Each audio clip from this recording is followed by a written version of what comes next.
Hello. In this video, I would like to take you through setting up some of the most commonly used features on the RangeRoverEvoque and also show you a few features that are, well, a little less obvious, but no less useful for that. The first thing I would recommend is to download the LandRover iGuide app. This contains not only a full searchable copy of the handbook, but also a reference guide for warning lights on the dashboard, a frequently asked questions section, and a visual tour around the inside and outside of the car with information on the controls, buttons and features. It's a great source of immediate information when a question pops into your head or you just see a button and you wonder, well, what does that do? Another download is the LandRover Remote app. Your car comes with a SIM pre-installed by the retailer, who should have spoken to you about the setup of your account that enables many of the intelligent features on the car. And don't forget, every new Land Rover comes with the offer of a free off-road experience, driving one of our cars with a qualified instructor. There is no better way to learn the full capabilities of your new car, and it's great fun too. Okay, let's start then with the smart key. Lock and unlock seem pretty obvious with the deployable door handles responding to each one. Pressing the lock button just once will lock the car. Pressing twice will double lock. This means the car cannot be unlocked from the inside, so even if someone smashes a window, they still can't open the doors. Next, there is a button to unlock just the boot. If you have a powered tailgate, this will open or close the tailgate automatically, so do ensure that there is space for it to safely operate. There are sensors that will stop it if obstructed, but you'll notice I use my arm rather than my head to demonstrate that. Powered tailgates can also be operated by the button above the number plate on the outside, a button by the driver's knee inside, and a button on the back of the tailgate itself. If you wish to adjust the height the tailgate opens to, if for example you have a garage with a low ceiling, reposition the tailgate to the desired height, hold the button on the tailgate until you hear a beep, and this will store the height to memory. If you have a hands-free gesture tailgate, so long as the smart key is in your pocket, sweeping your foot under the rear of the car will trigger the tailgate to open or close. Next, there is a handy button to trigger the lights. So if you're approaching the car in the dark or simply trying to find it in a dark car park, well, this will switch the lights on. By default, they'll stay on for 30 seconds. This can be extended up to 4 minutes if you want, using the instrument panel in the car. More on that later.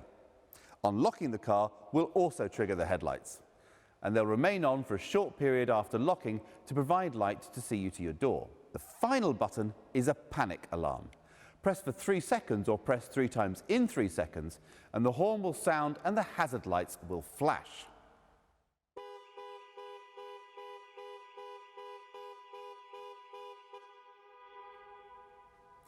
After 5 seconds, this can be cancelled by holding the button for a further 3 seconds. Holding the unlock button down will operate global opening, lowering all the windows to allow air into the car before you enter on a hot day. Similarly, if you get out and then realize you've left a window open, hold the lock button to activate global closing to raise all the windows and secure the car. These operations can be enabled or disabled using the instrument panel options. If your car is fitted with keyless entry, you don't even need to remove the key from your bag or pocket. So long as it's within a foot or so of the car, you can just press the button on the door handle and the doors will unlock. When you leave the car, press the button to secure the vehicle. Getting into the car then, the first thing you need to do is find a comfortable position. Seat controls can be found on the outside of the seat. Steering wheel adjustment is either electric, using the joystick on the right-hand side of the steering column, or manual. Pull the lever on the underside of the steering column down, adjust the reach and rake to suit, and then push the lever up to lock the steering wheel in place. Mirrors are adjusted using the controls mounted on the driver's door. Select which mirror to adjust using the buttons, and then use the joystick to adjust the angles. Incidentally, if you have power folding mirrors, pushing both buttons together will fold them in. Useful if squeezing through a tight gap. Once everything is adjusted to your satisfaction, if you have memory settings, you can save these positions. Just press M, and then within 5 seconds, press one of the numbered memory settings. You'll hear a chime to confirm that it's saved. You can switch between stored settings just by pressing these numbered buttons. Great if you share the car with another driver. Controls for the electric windows are located on the driver's door. Locking the operation of windows from the rear seats will also engage the child locks on the rear doors. Most people will want to leave their windscreen wipers set to auto, Move the stalk to its lowest position and then come up 1 notch. Sensitivity can be adjusted using the rotating collar. Pull forward for screen wash. The outer collar operates the rear wiper, and the buttons on the end controls the rear screen wash. Similarly, the headlights are best set to auto by rotating the outer collar. Pulling the stalk towards you will flash the main beam. When driving at night, pushing the stalk away from you will toggle the main beam on and off. There's an array of controls on the steering wheel. On the right-hand side are the controls for cruise control. Press Set when travelling at your preferred speed, and the car will automatically maintain that speed until you touch the brakes or press Cancel. Pressing the accelerator will cause the car to speed up, but when you release, it will return to the set speed. Pressing plus or minus will increase or reduce the set speed.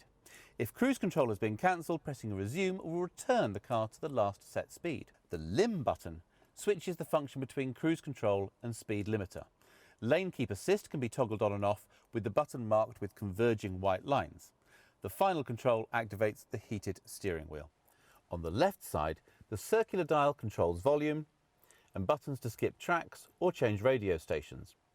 The Menu button triggers the instrument panel menus, allowing configuration of safety systems, heads-up display and driver convenience features, while the outside of the dial controls navigation through these menus. Explore these options to set the car up to your preferences. The phone icon will answer a call or start the process to dial a contact on a connected phone. Pressing it during a call will end the call. A quick press on the voice control button will allow you to use voice commands. Wait for the chime and then just say, "Call home." A full list of the available commands can be accessed on the main infotainment screen. Starting the car is as simple as putting your foot on the brake pedal and pressing the start button. For manual cars, press the clutch. So long as the smart key is in the car somewhere, the engine will start. When you switch the car on, the 10-inch infotainment screen will display 3 main options: navigation, media and telephone. If you haven't already paired a phone, it will prompt you to do so. Tap on the Phone tab, then open Bluetooth devices on your phone and select RangeRoverEvoque. Accept pairing on both your phone and the screen, and from now on it should automatically pair every time you get in the car, allowing hands-free calls, voice dialing and music streaming over Bluetooth. Text messages can be displayed on the main screen, and the soft key allows for them to be read aloud. On Apple phones, it's necessary to enable this feature by selecting Settings and Bluetooth, then selecting the connection to the vehicle and enabling Show Notifications. If you prefer, connecting your phone with a cable will allow Apple CarPlay or Android Auto to mirror your phone screen on the car's infotainment system. A long press of the voice command button on the steering wheel will then connect you to your phone's voice assistant. Going back to the home page, tapping on the Media tab will take us to the DAB radio. Tapping Source will reveal the phone that you've just paired as a possible audio source. Radio stations can be easily selected from the menu, or you can simply use the voice commands from the steering wheel. Tune radio to BBC Radio 2. The third option from the home screen is the Navigation Pro system, standard from S-level upwards.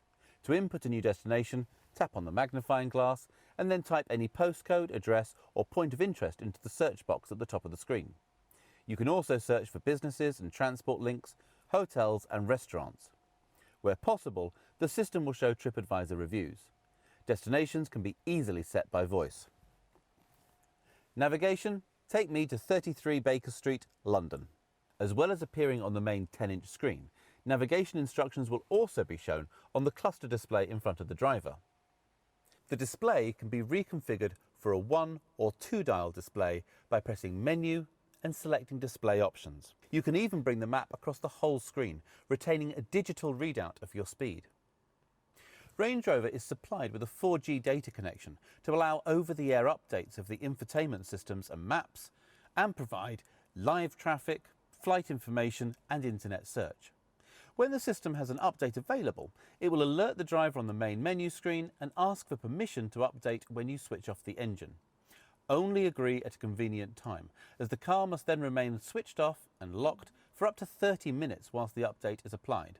Swiping to the left from the home screen reveals additional features, such as 4x4 information and driving efficiency analysis, and options for smart settings.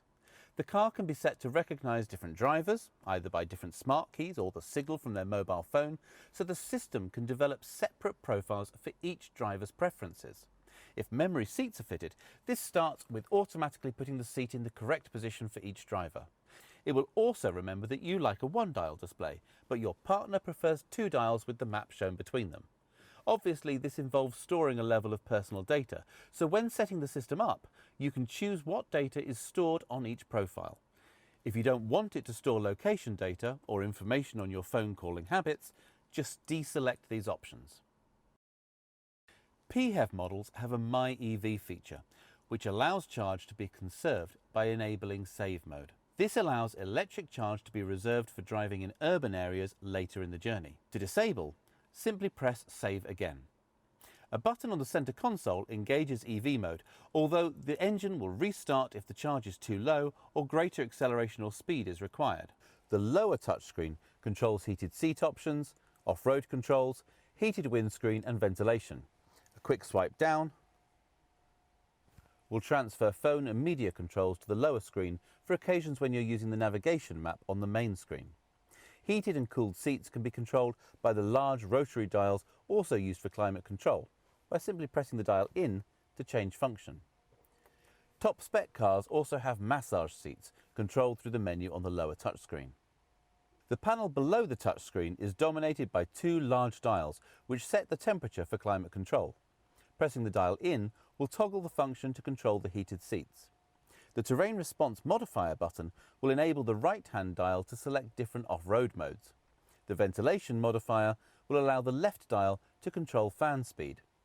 Front and rear heated windscreens and air recirculation are controlled with the centre panel. RangeRoverEvoque features a pistol grip gear selector. Press the brake, squeeze the trigger and pull towards you to engage drive, push away to engage reverse. Shifting towards you and then nudging to the left will enable sport mode. This will alter the operation of the automatic gearbox, holding onto gears longer to give punchier performance. You can manually shift up and down the auto gearbox using the paddles either side of the steering wheel.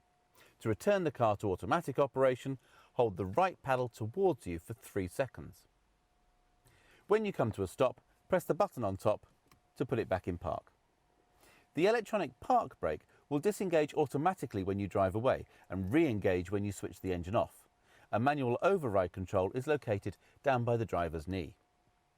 When driving, be aware that a start-stop system is standard, so the engine will cut out when you come to a stop, instantly restarting in the time it takes for your foot to move from the brake to the accelerator when you pull away. This can be overridden with the control on the lower panel, but it delivers a surprisingly high fuel saving and helps reduce air pollution in cities and towns. When fueling PHEV models, switch off the engine and press the button marked with a petrol pump icon near the driver's knee. This will equalise the pressure in the fuel tank and unlock the filler flap. Cars fitted with adaptive cruise control have a high-speed emergency braking system. The lane keep system will provide a torque steer back into the lane if the car thinks you're drifting beyond the lane markers, so it's important to indicate when changing lane. If blind spot assist is fitted, the door mirrors incorporate a blind spot warning system, lighting up when a vehicle is travelling alongside and flashing rapidly to warn you if a car is closing to overtake. If you start to move into the path of an adjacent vehicle, the car will deliver a torque steer in an attempt to avoid a collision. PHEV models have a separate cover on the opposite side of the car from the fuel filler, which opens to reveal a Type 2 charging socket. Plug the cable into the power first and then connect the car. An LED next to the socket will confirm that the car is charging by turning green. Charging status can be monitored on the remote app. The engine will not start with the power cable connected. The remote app provides monitoring of many systems. When you first run the app, there is a quick startup guide to aid setup, and then it provides control over remote locking and unlocking of the car, tells you how much fuel is left in the tank, reports the last parked location of the car so you can always find your way back to it. And it can export a full journey log in the form of an Excel spreadsheet, so if you have to note business mileage, it's dead easy to keep track of it. It also provides remote activation of the climate system, cooling the interior in summer before you get in, or warming and de-icing the car in winter whilst keeping the car fully secure. Because this feature starts the engine, it's only available on cars with auto gearboxes. This video has really only touched on the essentials. Please make use of the iGuide app or videos on our YouTube channel to find out more, or contact your retailer with any questions. Thank you for your time and enjoy your time with the Range Rover Evoque.